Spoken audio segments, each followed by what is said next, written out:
Sa sektor ng agrikultura, naniniwala po tayo ng isang masaganang paniki ay nagsisimula sa matatag na sektor ng agrikultura. Sa tulong ng Farmers Information and Technology Services o FITS Center, na isakatuparan po ang mga programa at proyektong naglalayong palakasin ang ating mga magsasaka at mangingisda sa pamamagitan ng kaalaman, suporta at kabuhayan. Ang paniniwala po natin ay simple, walang magsasaka, walang pagkain. Naniniwala po si Mayora na ang kaalaman ay susi sa pag-unlad.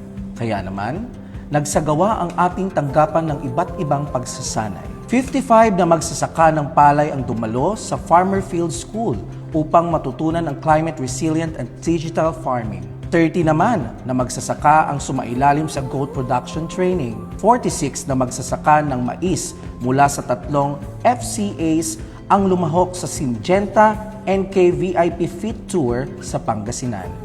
Sa Barangay Kulibangbang, nagsagawa ng pagsasanay para sa mga nagtatanim ng kamote kasama ang Tarlac Agricultural University tungkol sa pest management and crop improvement.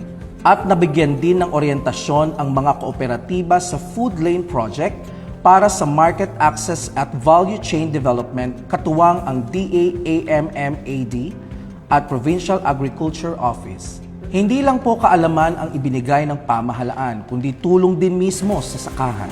7,177 bag ng inbred and hybrid seeds para sa 4,321 na magsasaka. 4,228 bags ng inorganic fertilizers para sa 1,877 beneficiaries. 100 bags ng organic fertilizer para sa mga lokal na magsasaka. Biofertilizers at soil ameliorants para sa mahigit 900 na magsasaka sa Clau ang halos 1,000 na hektarya. At nang tumama po ang bagyo, agad na kumilos ang ating pamahalaan. 4.2 million na halaga ng fertilizer vouchers ang naipamahagi sa 1,426 na magsasakang naapektuhan. Upang mapabilis ang trabaho at mapataas ang ani, nagbigay rin po tayo ng mga makinarya sa ating mga samahan at pagsasaka. Composting facility at shredders sa Kulibangbang Farmer Irrigation Association. Hand tractors sa Juan Tablang Farmers Association at Mecca ARB Association. 2 multi-cultivators para sa land preparation and productivity. Sa ilalim ng High Value Crops Development Program o HVCDP. Vegetable seeds para sa 142 na magsasaka sa 27 na mga barangay. Garden tools para sa 49 na miyembro ng Kanan Farmers Association. 200,000 sweet potato cuttings para sa 62 na magsasaka. 30 mulberry seedlings para sa St. Vincent School Foundation Incorporated. Noong August 19, inilusan din po natin ang programang Gulayan sa Bayan, kasama ang Kanan Farmers Association at Municipal Agriculture Office.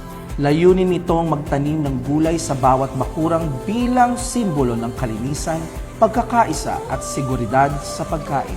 Hindi rin po nakalimutan ni Mayora ang ating mga mangingisda. Noong August 15, namahagi po tayo ng 30,000 fingerlings, 25,000 na hito at 5,000 na tilapia. Sa 26 na mangingisda na sumasaklaw sa 7.4 na hektarya ng palaisdaan. Bilang pagkilala sa ating mga bayani ng bukid, 72 na magsasaka ang nakatanggap ng crop insurance payouts, 145 bagong enrollees sa RSBSA program, 1,774 farm parcels ang na-geotag at na-update, at isang kabataang magsasaka mula sa Paniki ang ginawaran bilang Provincial Young Farmers Challenge Awardee. Ang lahat ng ito ay patunay ng pagtutulungan ng ating mga magsasaka, mangingisda at ng pamahalaang bayan sa pamumuno ni Mayor Kat Rojas. Ang FITS Center ay patuloy na nagsisilbing gabay at katuwang sa mga nasa sektor ng agrikultura. Sa tulong ng edukasyon, teknolohiya at pagkakaisa, patuloy nating pinapalakas ang haligi ng ating ekonomiya, ang ating agrikultura. Tunay nang walang magsasaka, walang pagkain, at kung walang pagkain, wala ring kinabukasan.